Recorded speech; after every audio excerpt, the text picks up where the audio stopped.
带你追查事件真相，掌握证据变化。观众朋友你好，欢迎持续加入新闻大白话，我是主持人谭英文。节目一开始来介绍今天的特别来宾，首先是前立委邱毅，主持人好，大家好。前驻纽大使谢文吉，主持人好，各位朋友大家好。以及政大外交系教授吴崇涵。英文好，大家好。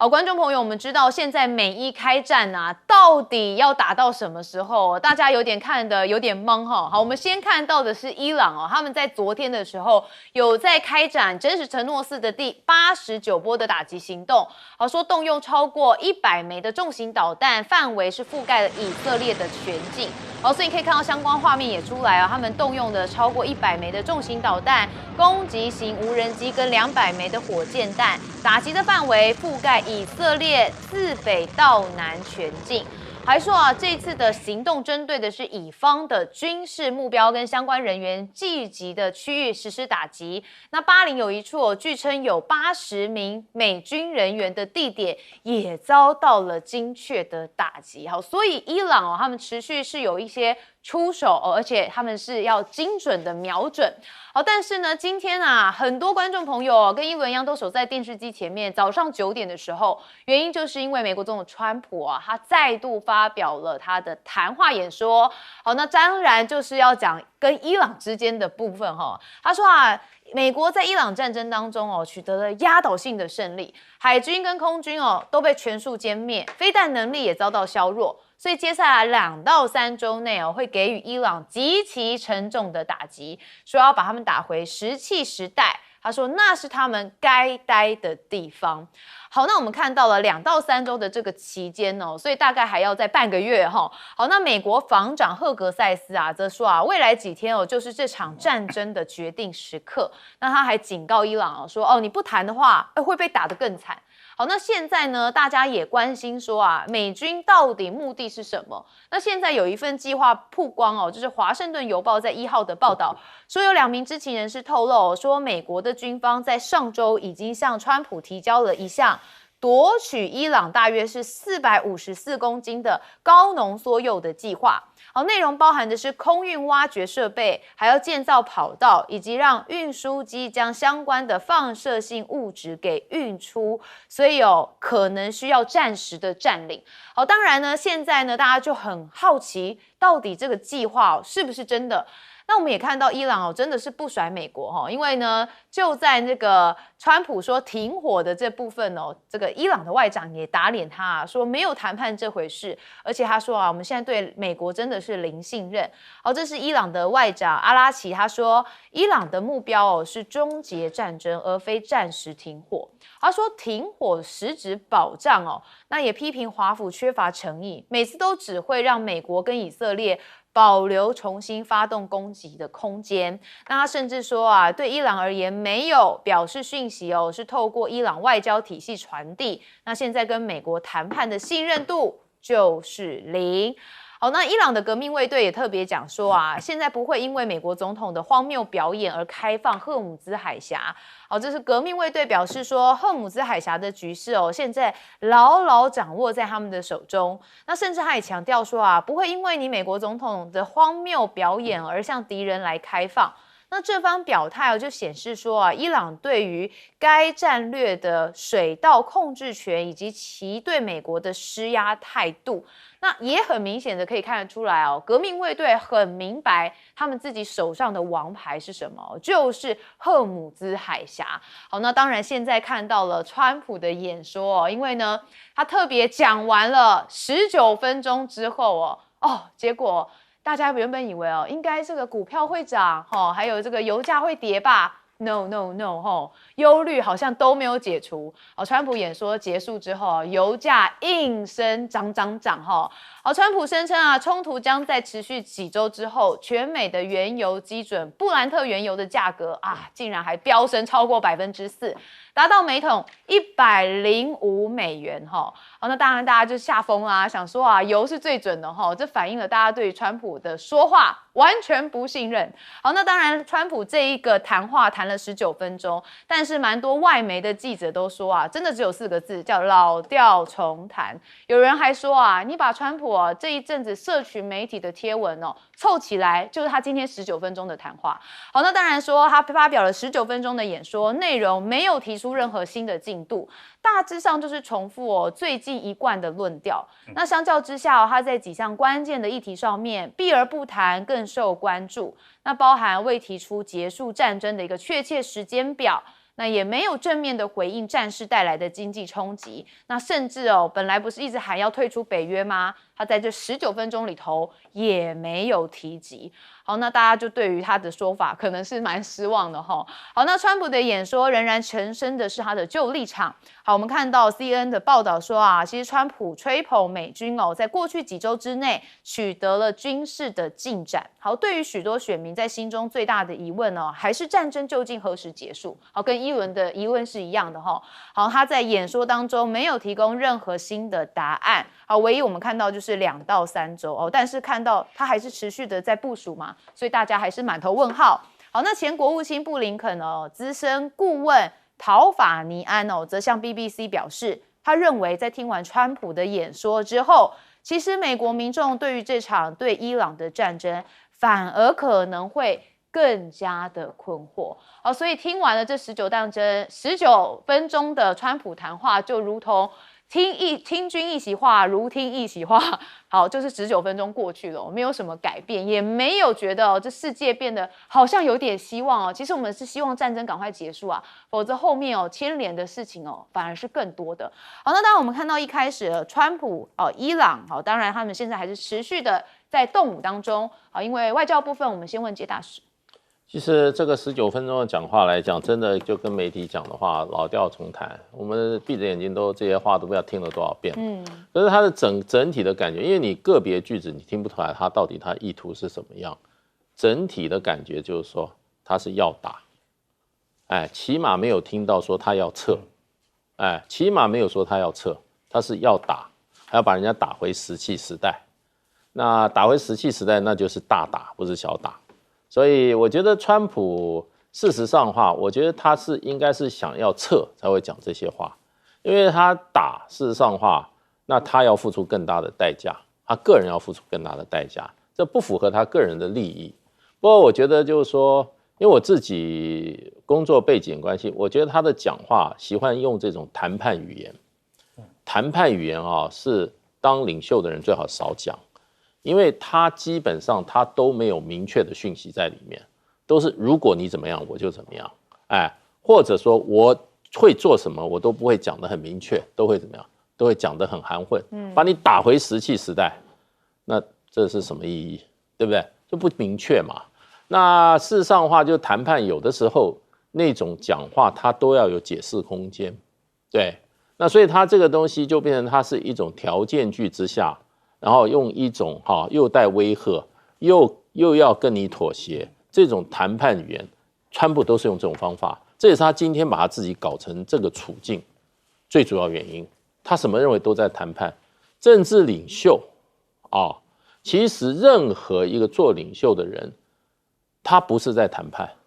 他是让他下面人在谈判，让各个利益团体在谈判。他只要做一件事，他要裁夺。他是要怎么讲呢？他是要决定的人，决定的人不能把谈判的过程当做一个决定的过程在处理，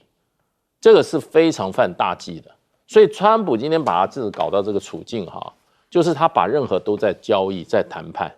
那其实这个时候市场或者说油价或者伊朗要听你到底想怎么样，对，谈判只有这样，你可以取乎高，得乎中。你可以把你的底线画得很清楚，可是呢，你的该明确的时候要很明确。你现在川普的明确他曾经明确过，可是呢，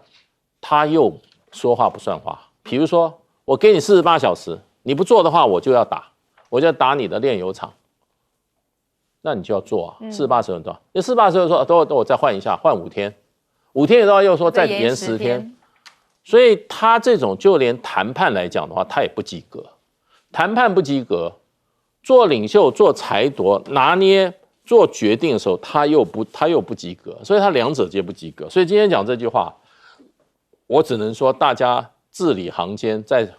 听其微言大义，对不对？决定就是说他没有说要撤，就是要打。那当然油价马上升啊，股价涨马上跌啊。那川普你要知道你讲话最后的结果，你除了去下到伊朗以外，伊朗现在已经不怕你了啊，怕你老早就跟你谈了，对不对？伊朗也不怕你了，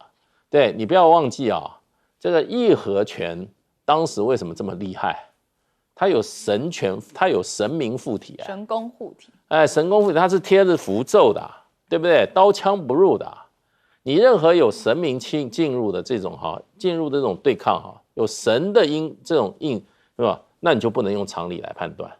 对不对？不是说你有3颗子弹，他有1颗子弹，他就一定投降，就不能用这种方法去。那所以今天川普，我觉得他这个演讲是非常失败的，那市场就给他一个惩罚。如果他再不讲清楚的话，那个市场会让他付出更大的代价。好，崇涵教授怎么看？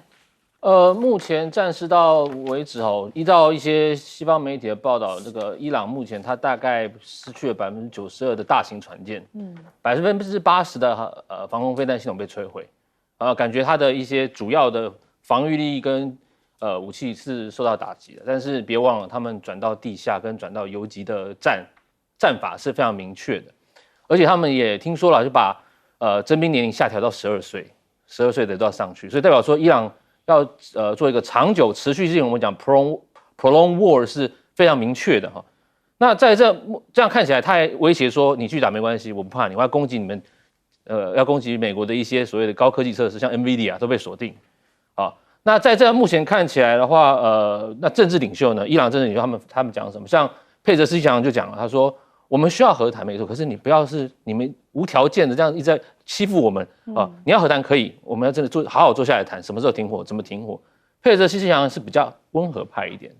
但是别忘了，他们外交部长阿拉奇，甚至他们的这个 IRGC 领袖瓦西里是非常鹰派的，他们认为我要战到最后一刻。所以其实伊朗目前为止，他们有2派声音，只要国内有2派声音，他就不会任何停战，他不会说我投降。那到底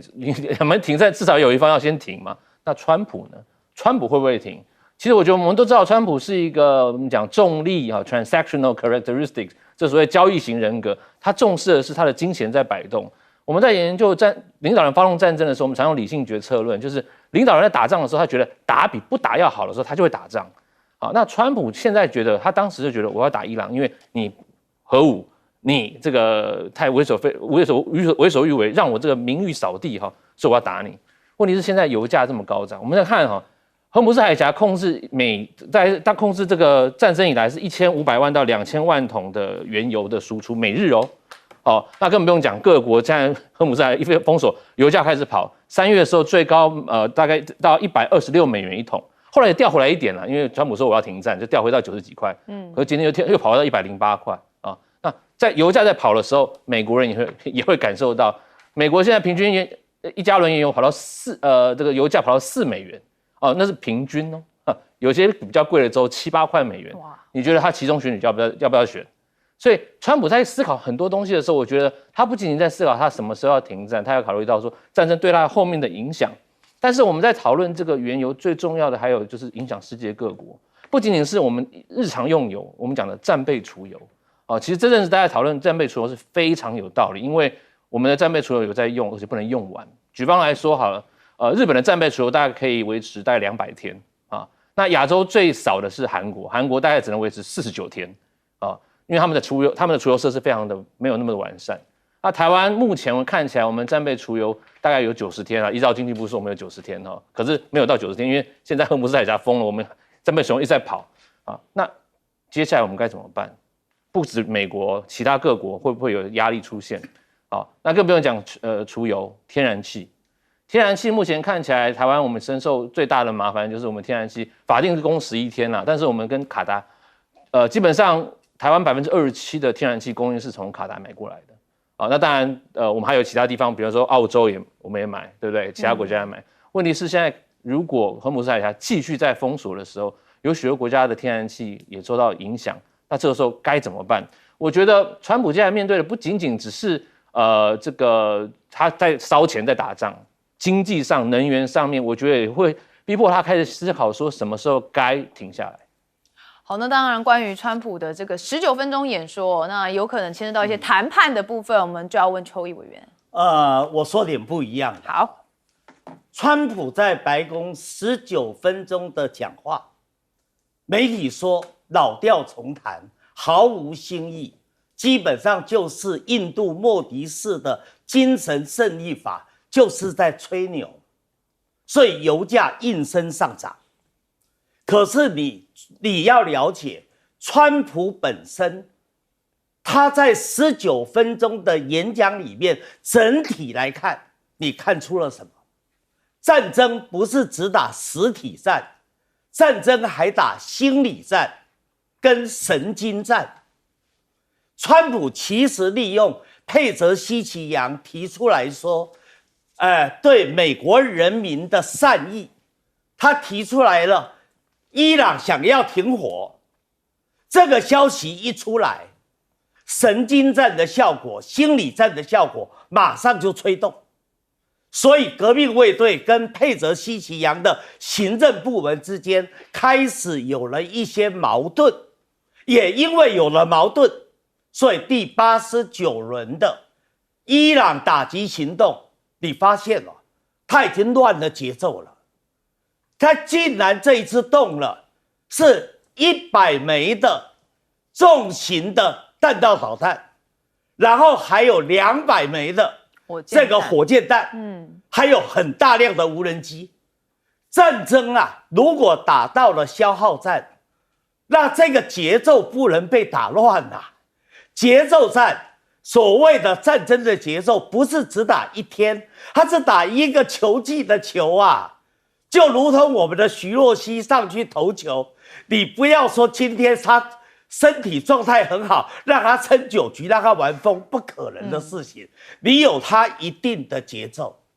我认为川普在挑拨离间，他在利用他演讲的机会来进行所谓的心理战、神经战。第二个，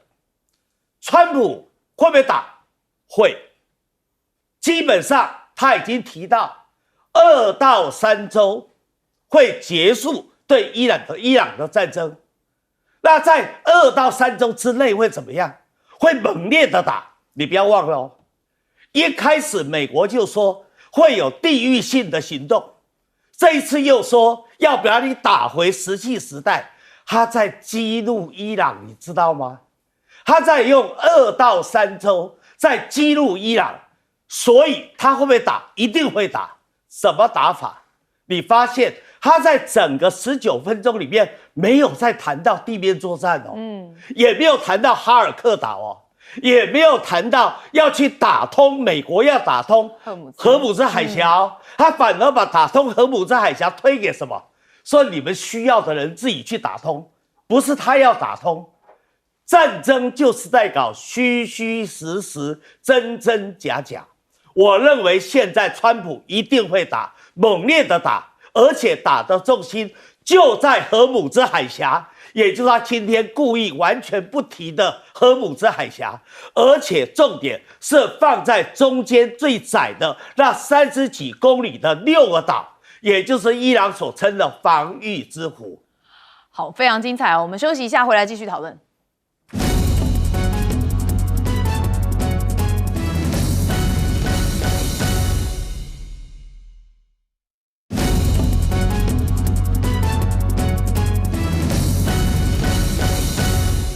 好，我们刚才比较多聚焦在这个川普的谈话哦，那当然我们现在还是要看到战情的本身哦，也就是伊朗啊，他们在第1天之内遭到701次空袭创纪录哦。好，那当然这也让革命卫队非常不爽，他们下了通牒。好，我们看到根据伊朗方面的消息哦，在川普声称摧毁了伊朗的导弹系统跟防御系统几分钟之后，其实伊朗也向以色列北部发射了导弹。好，那我们看到了伊朗啊，在昨天的傍晚10分钟哦，5波的飞弹来袭击。好，以色列多地哦传出了巨大的爆炸声。我们看到这是4月1号的傍晚哦，以色列军方再次宣布防空警报解除。好，根据以色列媒体统计哦，这以色列在10分钟之内监测到至少是5波伊朗飞弹的袭击，那包含是特拉维夫在内的多地传出了巨大的爆炸声，然后还有飞弹残骸坠落地面。好，这是以色列3周以来遭遇规模最大的袭击。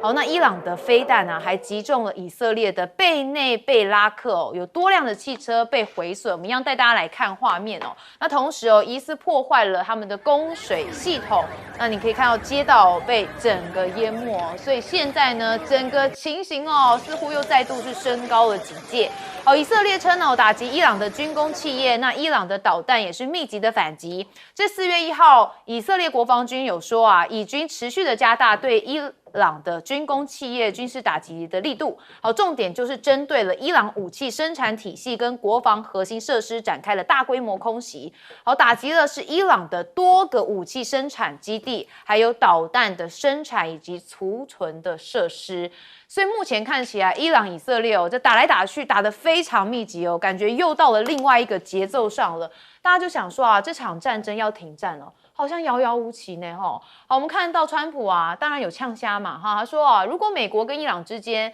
没有在接下来的时间达成协议哦，美军将会封锁关键的目标，说有可能会同时轰炸伊朗的所有发电厂。美军有能力攻击伊朗的油井，然后他特别还提到了过去一些战争哦，包含是韩战、越战跟伊拉克战争等等。他说美国都打得比这一次军事行动久，那现在对伊朗军事行动只有持续32天，其实就让伊朗不再具有威胁。好，那美国媒体啊，则是也发现了这个美军的一些动作哦，包含的是他们向中东增派了18架的 A-10的攻击机。好，这是《纽约时报》报道说，美国的国防部官员在4月1号就有透露说，这个美军正在向中东地区增派了18架 A-10的攻击机，好，将它部署在中东的 A-10攻击机的规模是扩大了1倍。好，那 A-10的攻击机飞行高度低，速度慢，能够长时间的盘旋在陆地跟海面的目标上空，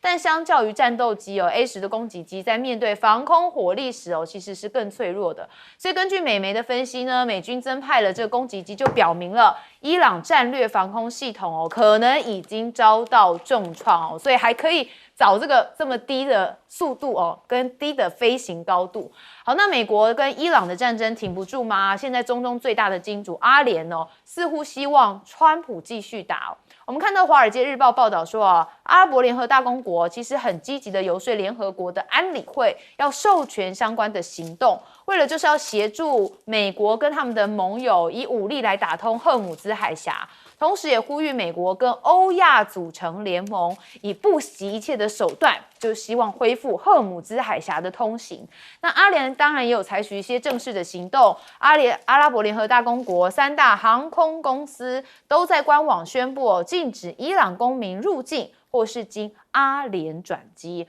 好，所以在的行动都看出来，这战争绝对会继续下去。好，那我们看到联手美国的战略逆转吗？现在以色列的总理纳坦雅胡他有发布一个录影的声明的指出说，以色列在针对伊朗区域盟友的军事行动已经取得了巨大成就，但同时也坦诚说这个冲突代价不小。那他表示说，以色列跟美国联手已经对伊朗的核子计划、弹道飞弹能力还有区域代理的武装发动了一系列打击，甚至还说已经大幅的削弱了德黑兰。好，但我们知道嘛，前几天川普不是才讲吗？说这就交给你们去处理啊，我们要离开了有这种撒手不管的味道所以现在 CNN 觉得川普确实有点想一走了之好，说如果战争在伊朗控制海峡的情况之下告终，就会被国际社会视为美国的战略失败，所以伊朗将宣称胜利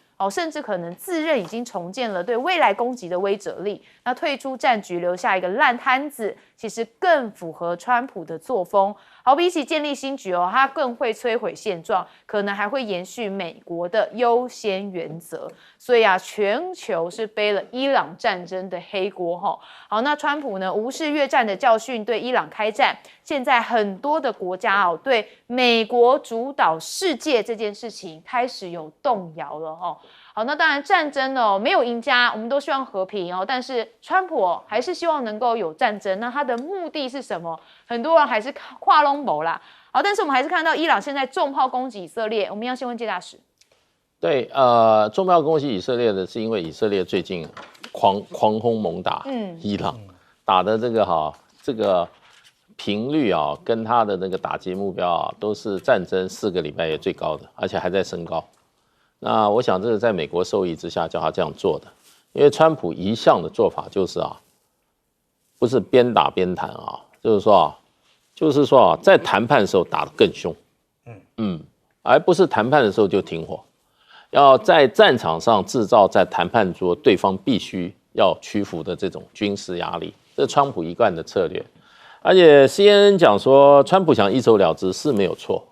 川普也不想说要你伊朗投不投降了啊，这个什么这个荷姆兹海峡开不开放，他已经讲了，荷姆兹海峡开不开放跟我无关了，对，而且甚至你不保证啊，你要废除核武的话也可以，那川普用什么方法这个一走了之？他没讲清楚，川普就要让把伊朗打回石器时代的那种方法，打不打回石器时代是一回事，他用把它打回石器时代的方式呢一走了之。也就是说穿了就是说，我走之前就给你搞得一片火海，让你啊满目疮痍的走。这种战术历史上屡见不鲜啊。我当年去波兰华沙那时候去洽公，那去参观波兰的华沙的古城，就进去，波兰人告诉我说，我吓一跳，我不知道这段历史。波兰人告诉我，当年纳粹撤离波兰的时候，把华沙城夷为平地，哇哦，所有建筑都全部破坏光，一个不留。然后呢，我们现在去华沙城看它那个都是战后照照片一个一砖一瓦把它恢复了。纳粹走的时候把它夷为平地，比较很狠川普打回实际的时代，就我要把你夷为盆地。川普所以2天前在他的出搜球已经写了，他说你们可以不开放啊，你们必须要开放核武是吧？你如果不开放的话，我就会我会把你的不只是炼油，不只是发电厂、能源设施，我还要把你的油就是说这个炼油设施、油库以及油井还有气井全部滥炸。那当时我认为川普不会这样做，我还是怀疑川普会不会这样做，因为这个会造成伊朗去反报复海湾石油国家的石油油井，那全世界就变成怎么样？这个能源危机，那川普也会受害啊。所以川普并不是他这样子做法他就不受害，所以川普会不会这样做，我们就拭目以待吧。好，你看今天在明天之后就是4天连假嘛，很多人常常讲说连假都常常会有一些鬼故事，我们就希望这些鬼故事都不要出现哈。崇涵教授，这一次川普发动这个伊朗战争，让我们就会讨论到说，在古巴飞弹危机的时候，一样的很多，当然不能相比，但是在做这种理性决策的时候，我们还会把2个故事比较一下啊。在古巴飞弹危机的时候，我们知道小甘乃迪他成立一个 ESCOM 国家安全紧急会议，他让很多不同声音进来有国防部长，有这个劳勃甘乃迪，有参谋总长那他们有分鸽派跟鹰派，那他们的有很多方案，包括说我们是要空袭完地面部队进去，还是要用 quarantine 包围围堵还是要只要外交谈判，还是什么都不要做。那当然那时候军方，比如说像 McCoy 勒梅是他们的空军参谋长，还有 Taylor 参谋联席会主席是非常鹰派的，说我们一定要空袭完地面部队进去，把古巴的所有的核飞弹全部撤走但是甘乃迪觉得这不太对可能会引发核战。所以他就综合了各派意见之后，那我们就用所谓 quarantine 来降低可能爆发的世界大战啊核子战，然后甚至就说我们可以在土耳其这边试的测速飞弹啊来换你们古巴测速飞弹，然后跟赫鲁雪夫谈判。当然那个后来就这样平息掉了。川普呢？川普这一次在执行这个所谓的伊朗行动的时候，我们很好奇啊。但我们过去也谈论很多，他旁边的圈圈，除了是应声虫圈圈之外，啊，包括像 Rubio， 他是支持要打伊朗，反而不支持打伊朗 JD Vance， 请滚蛋啊！然后呢，像凯恩，他那个新的参谋总长是他拔擢上来，中将立刻拉上来当参谋联席会主席，哦，这也是应声虫啊。那当然不用讲，威克科夫是他的这个谈判代表，也是支持。所以我觉得这一次整体的对伊朗的整体行动的拍板决策权就是川普。川普他也知道说，我要快进去，快出来。问题是我要进去出来，我要有借口。哦，我绝对不会派我地面部队，因为地面部队进去真的是非常劳民伤财，而且会造成我们讲 prolong war。不要看伊朗，感觉好像现在80%的防空飞弹被打烂了，92%的船被打烂了，它底下还是有很多。啊，他们9000万人呢，伊朗有9000万人，他不是跟这个韩战、越战那时候2、3千万人是一样的，所以川普要派地面部队进去，我觉得很难。而且他们的神学士这个神学士，他们这个伊玛目的时代，他们要选出他们接下来接班代表，会一直不断的培养他们接班代表出来。我觉得川普不是那么笨的，所以接下来我们还是看，如果真的要拉长战线，我觉得川普不会做到。哦，邱毅委员怎么看？孙子兵法说“兵者诡道也”，这个打仗本来就是我刚才讲的真真假假、虚虚实实。我们在作战里面有一种方法叫拖刀之计，当年关羽就用拖刀之计把黄忠给抓了。什么叫拖刀？就告诉你说，我假装我输了，我要一走了之啊。于是你看到我要跑了，于是你就兴奋了，就要来追赶了。结果呢，我就利用这个机会，看你乱了节奏，犯了错误，我就把你打败了。我认为川普就在玩现在这一套。川普没有错，这个仗没有办法一直打下去，这个仗必须要有个结果。所以赫俄塞斯不小心漏了一句话。未来的几天是战争成败的关键时刻，那重点在哪里？胜败的决定就在地面作战，重点是在哪个地方地面作战？刚才在第一段华友里面不是透露了一个高级的作战计划吗？说川普要去把伊朗450公斤的高浓缩铀要把它给拿出来，给它夺走。你认为这是真的假的？这当然是假的计划啊，才故意丢给华友，让华友去报啊。你知道，在去年的12日战争，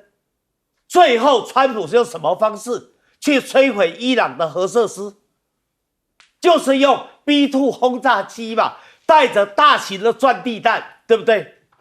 那现在华友所提到的这个作战计划，一定是派特种部队进去嘛？你进到了伊朗，你即使拿到了这个浓缩铀，你怎么出来？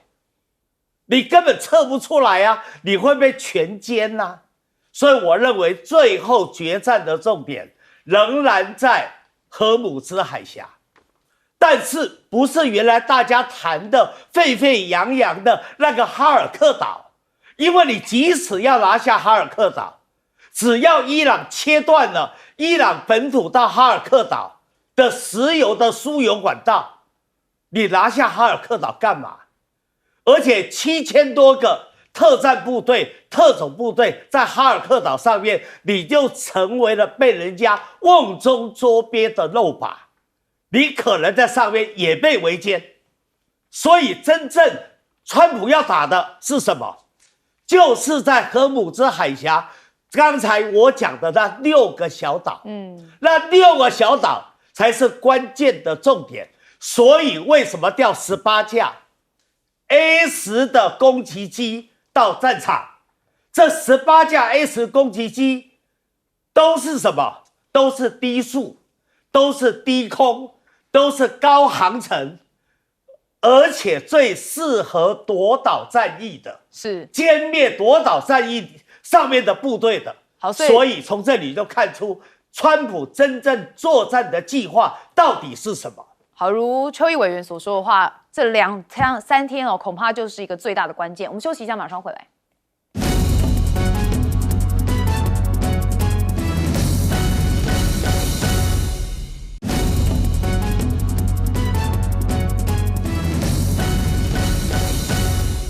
当然现在看到了美伊开战呢，不只是伊朗对于这个以色列或者是其他的波湾国家的美军基地有攻击还有其他的人一起跟着伊朗参战当然一个是黎巴嫩真主党，还有一个是胡塞武装他们联合发动了攻击。好，说在这个4月1号的早上是当地时间以色列媒体就通报说，伊朗黎巴嫩真主党跟也门胡塞武装再次同时袭击了以色列，所以以色列中部的特拉维夫地区还有北部南部都遭到了袭击。好，那现在说伊朗报复美气第一枪吗？说亚马逊的巴黎 AWS 设施传遇袭失火。AWS 设施呢就是云端运算设施。那亚马逊上周也指出说受到中东影响所以位在巴林的这个设施呢也出现了服务中断的情形。那这已经是这个公司在1个月内第2度因为战事影响到了营运。好，那我们看到川普的全国演说他说我不需要赫姆兹海峡。我们先来听一下。We're working along with Venezuela and are in a true sense joint venture partners. We're getting along incredibly well in the production and sale of massive amounts of oil and gas, the second largest reserves on earth after the United States of America. We're now totally independent of the Middle East. We're in great shape for the future. The United States imports almost no oil through the Hormuz Strait and won't be taking any in the future. We don't need it. We haven't needed it. 好，那他刚刚就讲说他跟委内瑞拉这边有达成一些石油的合作。好，那当然川普现在传出威胁欧洲驻打通海峡，否则就会停向乌克兰来攻武。好，那川普也是左批北约纸老虎说认真考虑退出。那又打英国没有海军。好，那现在川普对于英国很不满那因为他拒绝参与这个美国以色列对伊朗的战争，还暗示他们的皇家海军无法胜任任务，甚至他还酸你们没有海军了，你们太老了，航空母舰也坏了，说他们的英国战舰的状况。好，英国首相施凯尔呢则说我们会本周主持大约35国参与的视讯会议，要讨论如何重新开放赫姆兹海峡。那现在另外一个欧洲国家就是法国，马克宏这边呢其实被以色列有做一些报复。好，因为呢报复法国禁止运弹药飞机通过领空所以以色列将军购降至0用这样的方式来做报复。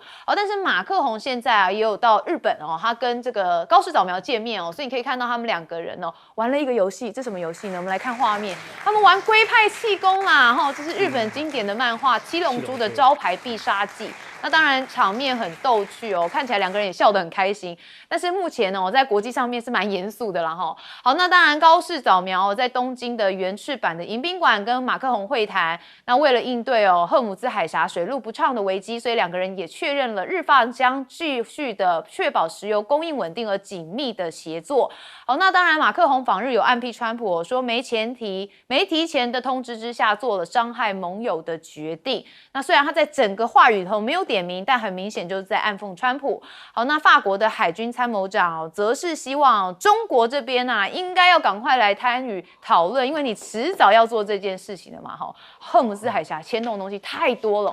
好，所以你也看到各国对于这件事情都蛮紧张的。好，那当然我们先问介大使，中国大陆没有必要参与他的船已经可以通过了，对不对？前2天才有3艘中国大陆的这个船只已经顺利通过荷姆兹海峡，搞不好以后每天都3艘对，所以那中国大陆干嘛？这是你们自己要去解决的。对，你们欧洲人，你现在你35国，你70国你也解决不了问题，每个都纸老虎这不是我讲，是川普讲的大英帝国的海军，对，连航母都坏了，是不是纸老虎？是川普在讲川普现在基本上跟欧洲已经有一点点闹翻了，已经要表面化了。川普一个个点名这些欧洲国家，因为这欧洲国家实在是说穿了就是借机会报复川普。从西班牙到意大利，到马克宏，到英国都被点名了，对不对？他们就是要希望这件事闹大以后，川普下台，因为他们不太愿意让川普继续在搞这个所谓的大西洋联盟的盟主。这个川普前2天还传出来说，他正在认真考虑退出北约。川普现在讲说，这个荷姆兹海峡跟我美国利益没有关系，要不要打通跟你们欧洲有关，你们自己想办法嘛。而且我刚刚前面讲，就是说，他说我走之前我会把它搞成夷为平地那个川普要付代价，可是整个欧洲要付代价，尤其欧洲也是被美国搞的被川普的前任这个拜登搞的他们从俄罗斯的那个由气管来的这个重要的天然气能源被拜登把它炸掉了，目的就是这样。然后欧洲靠的天然气靠哪？靠卡达，卡达就是走荷姆斯海峡过来那现在卡达的这个煤气田野也被炸坏了，另外一方面荷姆斯海峡又不通，这是欧洲人急得不得了。不过我看了这个高市早苗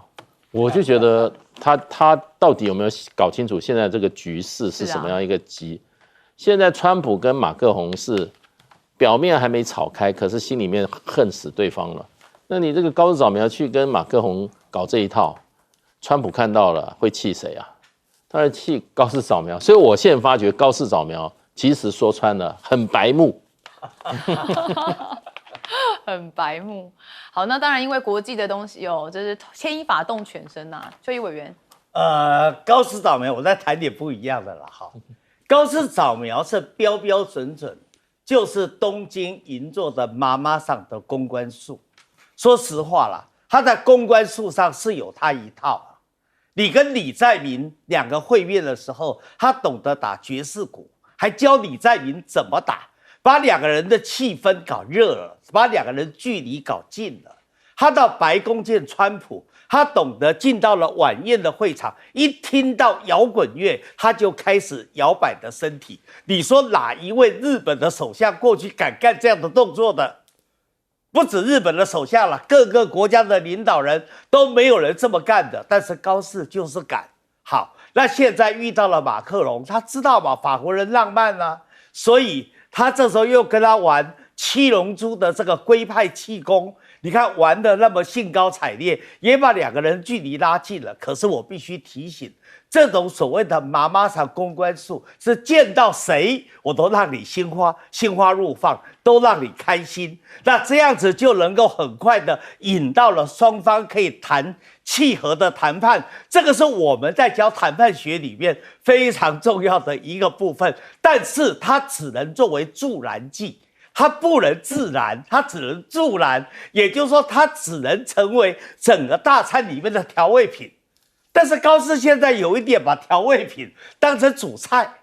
所以这个本末倒置，主从不分，有时候可能效果适得其反。而且日本人一向保守严肃，你这么一来的话，把日本人过去的风格都给破坏掉了。好，接着谈到北约北约这一次真的是大起胆来，那么不从这个川普的调度。但是你要知道，欧洲的这些国家就是没落的贵族，没落贵族的心态是怎么样？大家要了解，去了解台湾现在一位姓金的人就知道了，什么叫做没落的贵族？没落的贵族，他小肚鸡肠，而且非常的敏感，遇到一点点事情就会跳起来。所以呢，基本上川普为什么最后的重点仍然放在刚才我一直强调的荷姆兹海峡？因为他知道欧洲的这些国家其实很在意荷姆兹海峡能不能打通，他们还在意另外一边的曼德海峡如果也被封了，那欧洲就完蛋了。所以川普其实也在引军入瓮，他也在让欧洲的国家，你们最后还是一样心甘情愿的要为我川普所用。你们现在好像团结起来要扯我川普的后腿，门都没有。你看一场战事好像把国际之间各国的矛盾有点台面化了崇涵教授。其实地缘政治动荡，战争影响到了很多是，比方说民主国家的选举了。这也为什么看得出来，美日的领导人都想要做一些事情来维持他们的政权的存续。高市早苗这些动作，无非就是他想要继续把他的支持度往前推嘛，不然的话，邱委员讲得很像银座的妈妈桑。坦白讲，日本有许多的政治人物不买这套，他们认为高市做得太过了。日本人重视沉稳，重视交涉的一些艺术，而不是在这个公开场合做得很像公关的这种花枝招展当然，这日本人国内有反弹啦。我们接下来可能看到他国内的一些政治声量跟国内选民的反弹都会有可能。美国也是一样川普做这么多，其实美国国内的人民他们现在也在反弹。第一个，他们对川普到底在做什么，对于伊朗美伊战争的支持度其实都在下跌的，他们有很多问号比方说你说战争会不会造成通膨，或者是关税上面通膨这个我们已经吵很久了。2025年的我们讲的这所谓通膨指数，大概美国大概是2.6，他说有下降一点，但是别忘了那是他们的物价涨上去就掉不下来了。最重要是他们的房租跟所谓的住房指数都是相对非常高的它有一个叫服务类价格指数，包括住房的租金呢，大概是2025年8月以来有创造最大的涨幅。平均来讲，一个家庭如果你租房子，一年要多花$2000在租房子。所以美国其实很多州、很多地区的居民都觉得怨声载道，物价涨上去下不来，房租又这么贵，你觉得他们接下来投川普还会投得下去吗？特别是油价，我刚才讲了平均1加仑$4，你到加州加到快6、7美元了，你说那些本来要投川普的投得下去吗？举几个例给大家听好了。在2025年跟2026年有几场美国地方选举也展现出民主党有可能接下来在其中选举会有翻盘的机会。比方说好了，我们再看这个纽约市曼达尼，很好的例子吧。维吉尼亚州州长史班伯格都是民主党把他搬回来，更不用讲了。迈阿密市长，如果大家有注意到，去年年底迈阿密市长选举，民主党拿回来了，30年民主党把迈阿密市长拿回来。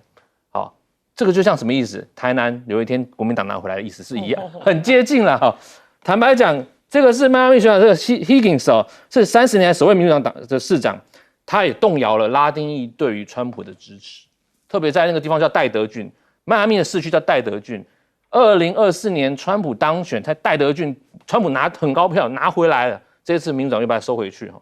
我们要有几个指数给大家看一下，为什么川普2024年当选，拉丁裔的支持是非常重要的。他在2024年基本上呢拿到了这个拉丁裔快大概46% 的选票，那增长了比他过去多了12个百分点。那基本上呢，在佛罗里达州，他拿了接近60%拉丁裔的选票。我们知道拉丁裔以前都是投民主党，川普2024为什么能赢？除了中间选民之外，拉丁裔都跑去投谁？投川普，这是为什么？2024年川普会回来。这一次呢，拉丁裔的选民他们反映出什么？2025年到2026年，他们有做很多民调，本来我们讲说他有46% 的时候，拉丁裔很支持他，现在拉丁裔基本上只剩38% 支持川普。